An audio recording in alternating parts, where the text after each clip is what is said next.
Hey there. Happy Thursday, everyone. Welcome to So What, the Marketing Analytics and Insights live show. It is just myself and John today. Ooh, actually got the side right. John's over here. Um, Excellent. Right on. Chris is traveling the world. He's speaking. He's doing a keynote at the Spark Me conference in Montenegro this weekend. So he is not joining us. So John and I are taking the reins today, and we will be talking about Amazon AMP. So we'll be doing a platform review today. So what is it? How it's different from audio platforms like Clubhouse, and is it ready for prime time for you to create content on? So John, I have, as you can imagine, I have a lot of questions. First and foremost, is it my understanding that Amazon AMP is only available on iOS at this time? Yes, that's correct. They did the same thing Clubhouse did, where they put it out on iOS, and I can understand from a development side because it's so much easier. You've got Apple's hardware is to their specs, and you don't have to deal with just Android, which could be anything. So, but yeah, from a marketing point of view, I don't know. I mean, there's a lot of people say that was Clubhouse's biggest mistake. That by the time it finally came around for Android, people were just like, yeah, whatever, we don't care. Well, as an Android user, I never got access to Clubhouse, so I can't really comment on it other than, I was never given access. And so I'm sort of at the same point with Amazon AMP right now. So for those of us, myself included, who don't know, what the heck is Amazon AMP? Yeah, let's hear. Let's go fire up. This is it. We're rolling with all these different formats. John and I are just hitting buttons. There we go. We're both back in. We got the slide. Okay, so yeah, to back up, Amazon AMP, what is this thing? And so we mentioned Clubhouse. The idea with Clubhouse was it was an app that people could talk and present. It's basically a conferencing app. That was the whole idea with that. Okay. And there's some interesting stuff up there. There's a lot of spammy stuff up there, but it's just another place to kind of get in with your community. And we tested it, took it for a couple runs. And the thing that we always came back to was like, well, this is no different than a Zoom meeting without the video. I mean, you could do the same thing, say, hey, let's meet up on Zoom. Mm-hmm. And with all these platforms, though, there's the hope that they reach that critical mass where there's so many people that you have to go there because you can get an audience that you don't have. Whereas if you already have your audience, it's a hard case to jump in on this. So, Clubhouse comes in, Amazon AMP is the next stage of this. And the interesting thing with AMP, which is what we can play around with a bit, is that you have Amazon's music library is attached to this. So you have the ability to, it's kind of a be your own DJ service. You can go in there and you can stack up songs you want to play. And so now you can talk and engage your community, but you have a way to play music. And, for the entire history of podcasting, this has been a gap in that, getting the rights to play music. And in fact, that's part of our classic live without a net here today. Oh man, the slides are blowing by me already here. This is the first of many failures we're going to have. Well, I mean, so as you're pulling that back up, so it sounds like it's another version of conferencing, but this time with music included. And so like I said, I was never given access to Clubhouse, but Clubhouse to me as an outsider sounded like it was sort of like everybody just kind of talking. So almost like one of those like party lines where anybody can jump in and there's no real conversation. Like you could set up chat rooms or whatever they were called. But it sounds like there was no structure. There was no exclusivity. There was no planning. It's like people could just jump into it. Is that true of this service as well? Yeah, it can be used the same way, but that, I mean, that is another one of the, the amateur hour things that people complained about with Clubhouse. I mean, it doesn't have to be that way. You could say, hey, we're going to let in these 4 speakers here. They're going to be the ones that talk, and we're going to have, a program and show notes, and we're going to figure out what we're going to do. But yeah, a lot of times it's just kind of like hey, everybody shows up and let's just put the first 8 or 10 people on stage and see what happens. And yeah, free for all. I don't know. I could get on the soapbox about this and talk for an hour complaining and ranting, but like that's the biggest mistake with a lot of audio is that people just think that, because it's an interview, this is the first time that you're going through the topics and you just kind of sit and talk and hope that something good happens. But the reality is, all the best stuff is scripted, right? People have already vetted the topics. They have a rough idea, at least a rough idea, if not a fully fleshed out idea of where they're going to go and what they're going to talk about and what they're going to do. Well, I know, having worked with you for a while, I know how much, time and effort and planning goes into a single marketing over coffee episode. It's definitely, you and Chris are not winging it. You have your punch list of things that you want to cover. So it's not just, hey, let's just get together and talk about what's going on in marketing. The amount of planning that actually goes into it is fairly extensive. Um, and so it's not just, okay, let's just show up and hope for the best. But yet your podcast has stood the test of time. Yeah, and so I've just thrown up here on the screen. This is the QR code to get the Amazon AMP app from the App Store. So if you're on iOS, you can just pull out your phone and grab this, and you can jump over there and install if you want to join along and see what's going on. But yeah, to get back to what you're just saying, yeah, that's the eye-opening thing for me on that was when I found out how National Public Radio, This American Life, how they work when they create their episodes. Because I've always said that, our competition is not other marketing podcasts. We compete against National Public Radio and all the other things out there that people can listen to. Mm-hmm. And one day listening to Ira Glass talking about the fact that, well, they have a team and they pick 12 stories and they go out and they work those 12 stories and they bring them all back and they have some rough stuff that they grind through. And ultimately, maybe 3 of those actually get on air. Mm-hmm. 2/3 of the stuff that they chase or write about doesn't even make it to the public's ears. It gets dumped or, thrown in a bin to be returned to later on, months later. And yeah, and so many podcasts are just like, okay, we're going to record this week and whatever comes out, that's what's going to go up. That's fine if it works for you. And if people are looking for freeform comedy or you do improv or whatever, like that's fine. But yeah, the problem is if you can tell some weeks you're faking it and it's not going right, like that's, going to be, in the long run, that's going to bite you. People are just, eventually going to start listening to other stuff where they don't have to roll the dice, where they get, interesting stuff. Well, and so, before we get into the demo, I feel like, so Clubhouse seemed pretty unstructured, and now Twitter has their own sort of version of, what Clubhouse was. I can't remember the name of it. It's, I guess, communities, or what is it? There's something in Twitter now that you can sort of start up a, audio listening piece too. Yeah, feed. And to be honest, like I haven't even seen anything on that. I haven't played with that because I have yet to hear anybody say like, hey, I'm doing the thing on Twitter this week. So yeah, no, because it doesn't show up in their main interface, so you have to go dig to find out, mm-hmm. whatever the heck it is. So yeah, I got nothing on that to be honest. But I guess the point is it's yet another unstructured. You can make a Zoom call structured. You can have an agenda. You can make a StreamYard, live stream structured. You can have an agenda. I think the risk is it opens up all of this unstructured conversation, which can be beneficial, but probably 99% of it is just noise and junk. Yeah, and that's, it is kind of interesting because you see this with YouTube where, it's just thrown out to the world and then the world kind of determines what gets the plays and views. There's so much crazy content on YouTube that, if you told somebody, 12 years ago that there would be a channel where people are making millions of dollars of people, throwing rolls of toilet paper and, doing it 10,000 times and saving the one where it actually lands on the thing, like the Dude Perfect thing mm-hmm. that does survive and make it. So yeah, this kind of opening up to the world and seeing what sticks.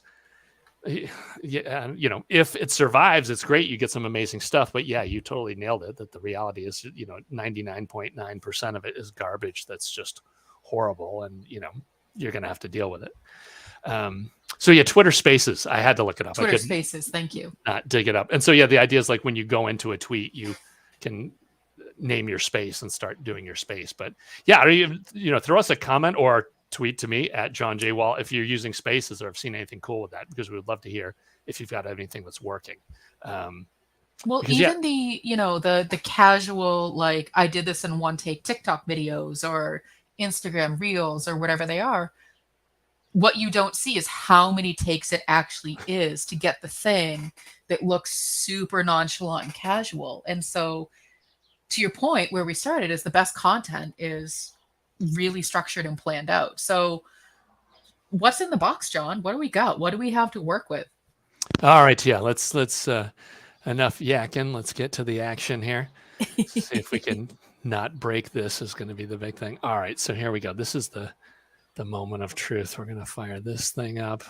Well, if it does break, I think that that's Yeah, helpful to know as well, because part of the challenge with these new software packages, these new platforms, is the ease of use, the usability, the ability for, users to just pick it up and start using it. Like, what's the learning curve? And so if it's, constantly breaking, that's not great. And I love your background photo. That's adorable. This is my child from like 7 years ago. This is what happens as a parent. You like put it up and you never change it. So at the top left here, we've got the AMP app. We can go ahead and fire this up and get right in here so you can see what this thing looks like. So this is, this is the login screen. This is what happens when you get in there. And the idea with this is it's, you do the swipe, you just keep swiping. Here's all the shows that are actually running today. And you've got on the top left there, that red on air icon showing you who's actually in there. And, and you do, even though this has this music functionality, we've got Talking Baseball here, music from Mexico. There was another sports one that was actually up on here. So it actually seems a lot like Twitter Spaces and like Clubhouse in that it's sort of this, people are putting together topics, conversations, like specific. It's a podcast, basically. Yeah, absolutely. And we'll go through and you create the show. You can actually choose the topics that you want to put up on there. You can see on the top left, there's 6 people actually in this session. 4 have delivered likes. And 90s to aughts music. And now this is in beta. There's not a ton of users. Most of the time we'll go through, I don't know. Yeah. Okay. So here we go. Oh, and this is interesting. Here's a tip too. This is on Thursdays. The AMP support crew does their own show. So if you're using it and you have problems, Thursdays at 2 is the time where you can go on and talk to people who actually work on the app and find out what's going on. That's super helpful. That's a newer thing that, I don't see a lot of other software platforms doing. Yeah, I think this is, it's definitely a beta thing, but yeah, this is huge. The fact that there's a bunch of humans that you could actually get to know and talk to is something you'd never see on, Facebook or the Google platform, which does keep things interesting. Did you set up some, like when you first log into the software, to the app, like, are you given choices to like, what are you interested in? What are the things that you want to hear about? Or is this just like, here's what's available, good luck? Yeah, right now it's thin enough that it's just here's what's going on. This guy, Christian Hand, too, I have to give him a shout out. He's a West Coast radio DJ and personality. This guy knows more about music than nearly anybody I know. And he does a lot of song exploder type things where, he goes in and digs into music and tells you what's the influences for stuff and where things have come from. Yeah, I'm trying to see if there's anything else. Here's my profile. Everybody gets their own profile. And this is another thing now. So I have as my link, I have my Twitter profile, because as of right now, there's no chat function in this. When you're inside and you've got a show running, other people can talk, but there's no back channel for it. And so that's one thing as we roll. I always say, if you want to talk back channel, my Twitter handle's John J. Wall. Come talk to me over there. We can get in and at least have some kind of back channel. And the thing is, you're completely unaware as far as what's going on. You've got followers. People can follow you and you can follow others. And so, yeah, this is interesting. I actually have a bunch of people who have started to follow me that I don't know. This is the classic early social media thing of just go in and follow everybody and have them follow you back and try and get some critical mass. And my family hates me for this now because my Apple Watch goes off all the time. Anytime any one of these people starts a show, I actually get pinged, which is ridiculous because I, listen to them about once or twice a week. And then they do have, this is a feature they just added on the top right, this arrow. You can actually copy your profile link. So at least you have a way now to share your profile on other channels. And so, yeah, so part of us worrying about getting kicked off today, too, this is one thing is, any of this music, when we actually play and you jump in, if this gets caught in our YouTube feed, we would get bounced. So you actually don't get to check this out. But yeah, hey, Mr. DJ, this is classic 90s. Get your smooth jam on here. That's right. You play that song all night on. Yeah, I know that one. We've got, now you can see there's 2 other people in the stream. We can like it. This clap function is new. This was like the, on Instagram feeds there, you've got kind of the applause or hearts or whatever, you can throw a clap up there. We can throw her a clap. She doesn't need to know that we don't actually hear her. And you can stop this thing if you want to. Now you have the ability to stop the feed or restart it. And even if we go back out to the listings, the show will continue playing until we stop it or we select another show or event. So can you go back into that show? Because I have a couple of questions for you. Yeah. So in the top left next to the on air, when you click that little arrow down, what does it? Yeah, that jumps back to the previous interface. Got so we it. go back to the selection. See, I looked at that as a user and I assumed like some sort of a menu was going to drop down. That you'd get a bump. You do have the stacked dots over here that give you basically, report the short guidelines. Yeah, really nothing to it. And now, and we can show this when we cross over to the other side, but Amber here can actually let people join her call. She can open it up for calls, and then people can request to talk. In fact, we'll show that. Let's just, we've done enough with play. Let's go ahead and act like we're DJ now here. So we're going to create a new show. This, of course, kicks you out of whatever you're into. And I have my mug up on there because I don't have a better graphic to use. I always like how they give you those little like prompts of like show title, make it something catchy. I know, because I would prefer a not catchy testing. We'll call it probably crash and burn. Oh, I'm not Joey Dollar Sign. There we go. All right, testing, crash and burn. Okay, and then you have to select your topics. This is where I don't, as far as I know, you can't drive to these topics, but they're still doing this categorizing right now. Okay. And so we can, I don't know, life and culture, entertainment. I don't know, the businesses here we go, business and careers. So we'll do that. Of course, tech and fighting sports. There we go. Yeah, I think that's appropriate. That's totally who we are. Show details.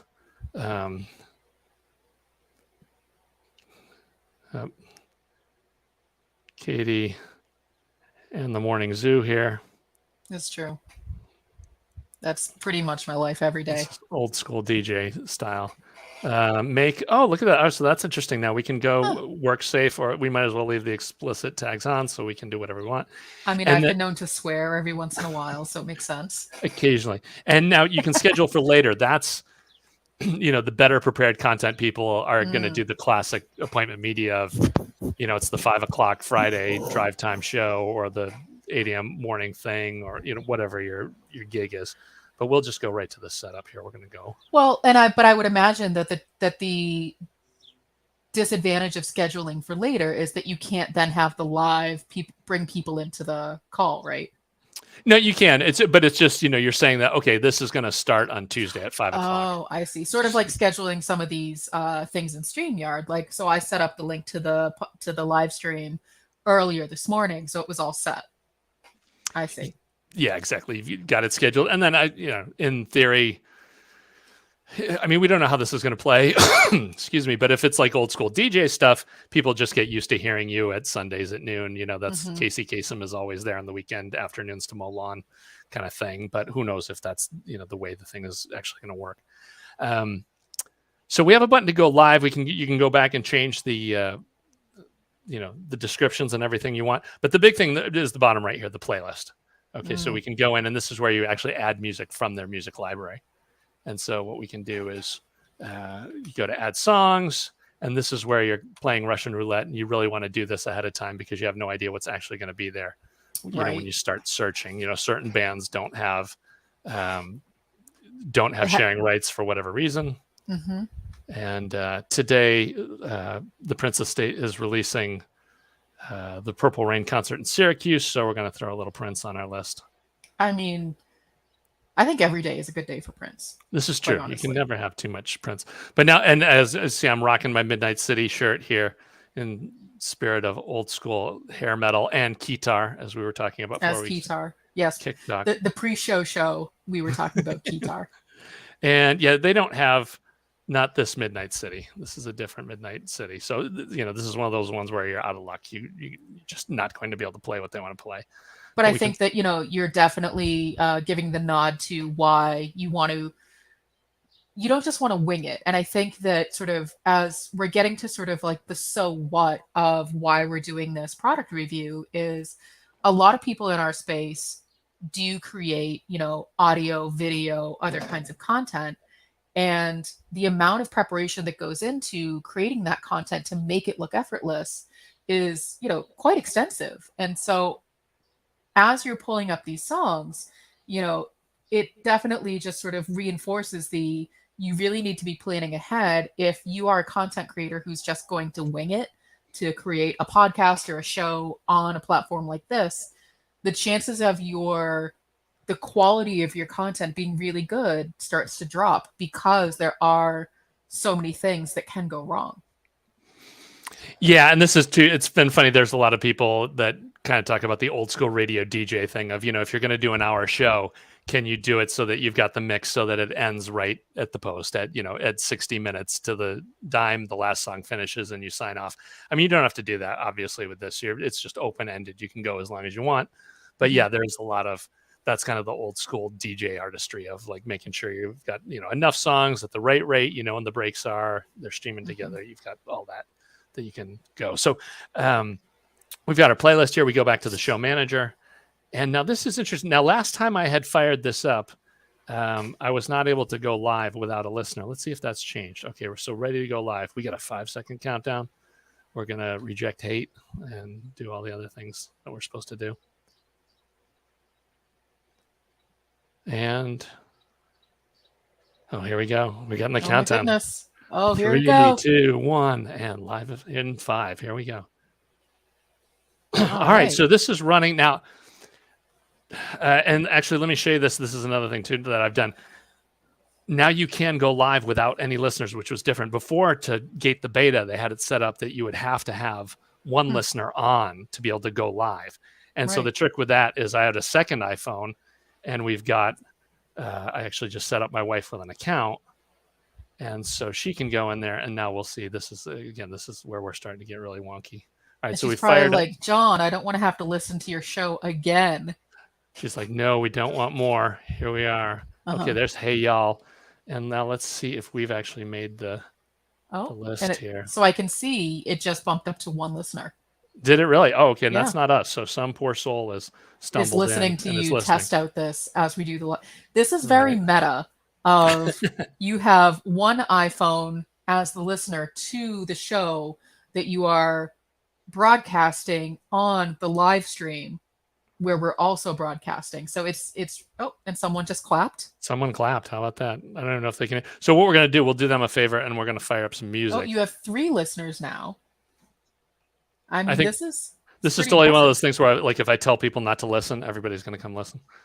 Well, but I mean, this is really interesting. And so, it definitely opens up a different kind of podcast opportunity, specifically if we think about, our space, which is primarily B2B marketing and general marketing, digital marketing. There's not a lot of opportunity to incorporate music into it.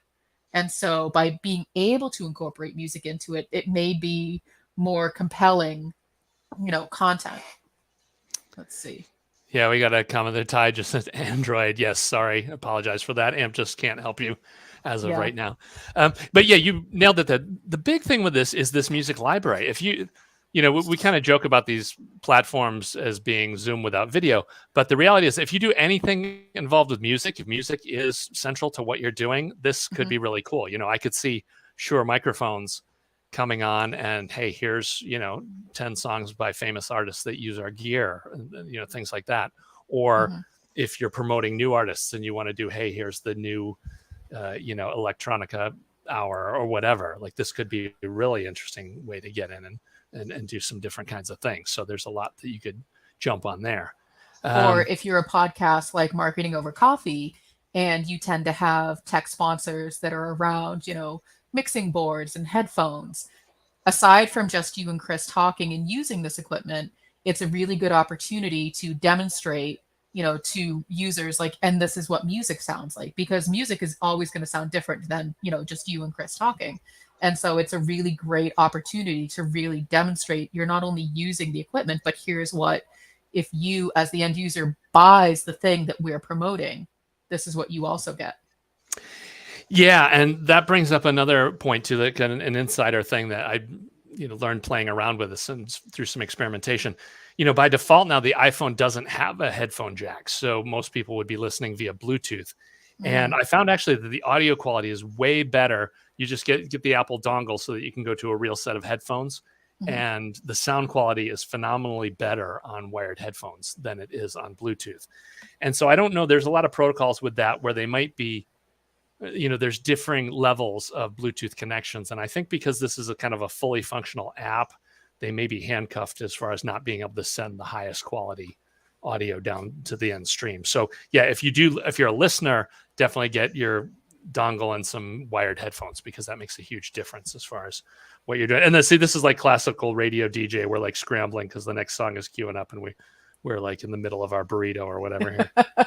Well, now, so as the host of the show, again, because it's through your phone, I would imagine that you would want to have some sort of a good microphone and headset connected to the phone somehow. And so if it iPhone using a dongle into some kind of a system. So one of the advantages we have doing this live stream is that we're doing it through our laptops, and so we can have better equipment, we can have better microphones, better headphones. It sounds like you're a little bit limited if you're doing it through your phone. Like, what would you recommend there? Yeah, so that's where I really started to kind of audio geek out, and we start getting into crazy hardware questions, because so basically you've got is either Bluetooth or the Lightning port out. And so what's worked best that I've been playing with is actually this rig here. This is a standard 3-pole micro 3.5 millimeter jack. So the idea is it's a headset and a microphone on one single plug, which most Jabra headsets or any kind of quality Zoom microphones that have the normal headphone jack, that's kind of the best way to go in, because you'll be able to hear yourself well and you've got a decent quality microphone. I have been playing around and messing around with Rode. Actually makes a dongle where you connect via the Lightning cable, and then you've got 2 microphones in and a headphone out. So I have had some success with, the idea would be to have my normal headset in one of the microphones and then have the soundboard of my computer running into that second microphone. So now I could queue up other audio clips, and I'm sure they don't want to hear this, but you could even queue up other music, and it would be coming through your mic instead of through their playing. So you'd be skipping their stats and probably violating a bunch of licensed stuff, but you could play a song that you otherwise can't get on there. Gotcha. So I haven't played around with that to get myself kicked off with yet, because I haven't found a really good reason to do that. But and this adapter, this is like $90, this thing from Rode, but it is top quality. And then the side benefit of that is if you do any podcasting, you can use this thing to get 2 mics into your phone and use your iPhone as your mobile field recorder instead of having to carry around another box. So that's at least something that you can use and take with. All right. Well, we've got Tina. So we've still got 1:50 on Tina, so she can continue to do her thing. But we can go back. When you go over to the show screen here, this is where we can actually enable call-in. And so this gives you like the last warning. Okay, buddy, you're going to open this up to the world. And now it says we don't have any callers back. So let's jump back to the So it's interesting. Listener. At the bottom, it says grow your audience, encourage more listeners to call in by. Oh, I see. So when I read that first, I thought it was sort of that chat feature of like, hey, at John J. Wall, but it sounds like you as the host, DJ, would be saying, hey, looks like John J. Wall's listening, thanks for coming up, or thanks for, showing up to our show today. Just like as we're doing this live stream, hey, Ty, thanks for watching our show today and asking about Android. Yeah, absolutely. This is the it's just the kind of the classic repeat your branding every second or third song, try and get people on board. And the big one with that is, go ahead and follow me, so you can get them on the platform. And so then they will be getting notifications next time you go live. Got it. So I guess the big question, for you, John, as the person on our team who is really the podcasting expert, this sounds like this is yet another platform to be doing podcasts. Is this a platform that, is good enough for people to start a podcast on, or do you think that it still needs more time? It does need some work, but because it comes back to the music thing. Like if you were just doing a talking head podcast, like no, I wouldn't bother with this at all, because the big thing is you own nothing here, right? You just have your user Mm-hmm. account and your followers. It's like Twitter or Facebook. You have no control over anything. But yeah, I know for a long time there's people that would have wanted to do a podcast where they're spinning music. Tom Webster did a show, just kind of proof of concept, talking about in Los Angeles. There's the oh, for the love of me, I can't remember. There's a valley over there where during the '70s, like all the major artists were there, and he was able to go on and tell the story of what's going on in this part of the city, where it was like Van Halen lived there and Fleetwood Mac, and Mm-hmm. everybody would just come over to other people's houses, and so you could spin an hour's worth of music of like, here's the stuff that came out of this thing. And to do that kind of storytelling backed up with music, and because the big thing is that so many people have missed out on this music exploration. It used to be everybody listened to the radio, we all heard the same songs, we all bought the same songs, Mm-hmm. and the internet blew that to pieces. Now it's, I mean, if you have a kid or an older person and you go look at their playlist, like 90% of the music you probably don't know who they are or where they come from. And so this is hoping to solve an exploration problem, really. Interesting. Interesting. I like that. All right. Well, so John, as we start to wrap up, so what we've been able to see is that at least going through the navigation, starting a show, doing the basics, that user experience is fairly straightforward. Um, what other things would you recommend? Like, what kind of features do you wish this platform had for you to become more of a power user? Like, what would make you, put marketing over coffee on this platform? I'm guessing one of the things would be the ability to download the show afterwards or get some sort of metrics. Yeah, downloading after that, and of course that hits all kinds of music rights, so there's questions with that. For content creators, it's always more access to the audience. If there's other Mm-hmm. ways where you can get more people on or in, um, easy sharing would be something. I mean, StreamYard kind of solves some of this problem in that we have it running on LinkedIn and YouTube and Twitter. It's streaming on a bunch of different platforms where this is single platform. Um, but then the other thing too is I don't know, they've been doing a lot of work with Guy Raz. If you're familiar with him, he's famous for a number of radio shows and different audio programs, and he has a huge audience, millions of people. And to be, to have kind of a curated platform of like, okay, here's some big names, and if you like this, you're going to like that. It could be Mm-hmm. access to more people. And then, yeah, there kind of needs to be a little bit more. So we've got the new caller thing here. We can just run through this. I can submit myself as a caller so you can see how this thing works. If we request a call from over here, okay, so now we show two new callers on this screen. And shout out to Mike Mataloni if you can hear us out there, my buddy from Chicago. But we will invite Corinne in. So she's now there. And yeah, basically she's given the option to turn her mic on and just start talking. And so, this Which is a little dangerous, depending. Well, not in the fact that it was Corinne, but in the fact that if you don't know the audience members, you don't know what they're going to say. And so, I think you and I both have had experience in, more traditional radio. There's a delay. Screener callers are screened. You don't even get to talk to the radio show first. Like, so I used to work over near AAF, the studio in Boston. So, I'm Boston based.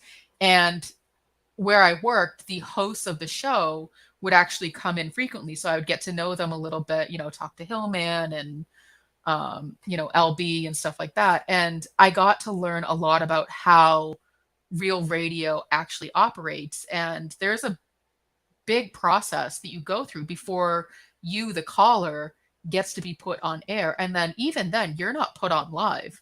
There's a delay between whatever it is you're saying on air to when it actually goes on air. So if they have to drop it, or it's called like the dump button, if they have to dump the call, they can do that before it even becomes, before the audience even becomes aware that that was a thing.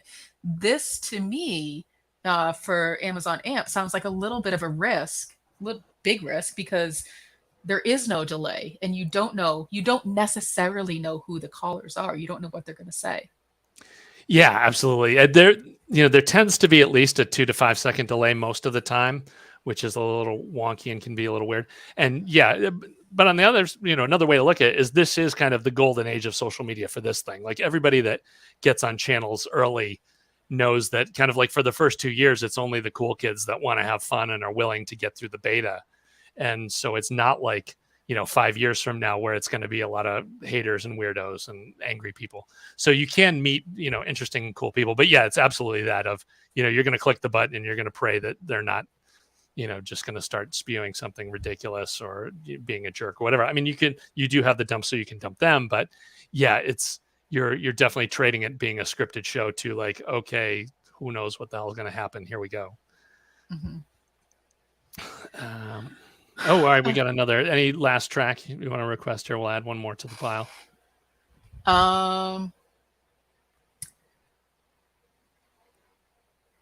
You're on the spot. Yeah, but this is a great example of why doing this live is not, a great, I mean, we're doing this live to demonstrate the capabilities, but like in general, like if you ask me like, what's on your playlist right now, I would stutter and be like, I don't know. It's a great question, because then like your mind starts spinning, but having it at least having like a list written down of songs that you want to play is probably not a bad idea. But to try to do it like on the fly does not make for good audio, does not make for good content. Because that's really, quite honestly, what we're talking about is just another way to create content. And, that's a lot of what marketers are asked to do is content creation. And this is just yet another vehicle for that. Cool. All right, but come on, let's see if you can stump the. Well, we don't want to stump it. Think of somebody you think is pretty big, but may or may not be in here. Oh goodness. Let's go Elton John. Oh, Elton John. I'm sure there'll be a ton of. I'm sure there's in there. Yeah. That we don't Greatest have to worry hits. about. I mean, we got to go Tiny Dancer. I didn't know he did a song with Dua Lipa. All right, we'll add Tiny Dancer to the mix. Let's see. Yeah, we could totally riff on the whole newer collaborations thing. I'm not a fan of that particular version, but that's me personally. That's not representative of the majority of people who really enjoy that song. All right, so John, as we're starting to wrap up the live stream, any last thoughts on these newer content creation platforms like AMP? Obviously, Clubhouse didn't stand the test of time. We have Twitter Spaces. Like, what are the big takeaways for marketers who are looking for new ways to create content? Yeah, again, with this one, it comes down to the music. If that fits into your strategy, jump all over it. Otherwise, the kind of wait and see thing might be worth doing. You want to jump in, try it out once, lock down your brand names, so you have an account with your name and whatever you want to do, and have fun with it. But yeah, otherwise, I think, this is one where if you've got a strong blog and a strong YouTube strategy, I would spend your time over there before you start messing around over here. All right. I think that's solid. Well, unless there's anything else, unless anyone has any other questions, that kind of wraps it up for this week. So we just did a review of Amazon AMP. If you are still listening to John's test show, you are currently listening to the Dropkick Murphys, which are near and dear to my Boston heart. Original lineup was, probably better, but we don't have to get into that. So until next week, John, any final thoughts? No, that sounds good. If you love any music stuff, go ahead and ping us. We're always up for talking about this and producing audio. All right. Until next time. Thanks for watching today. Be sure to subscribe to our show wherever you're watching it. For more resources and to learn more, check out the Trust Insights podcast at trustinsights.ai/TI podcast and a weekly email newsletter at trustinsights.ai/newsletter. Got questions about what you saw in today's episode? Join our free Analytics for Marketers Slack group at trustinsights.ai/analytics for marketers. See you next time.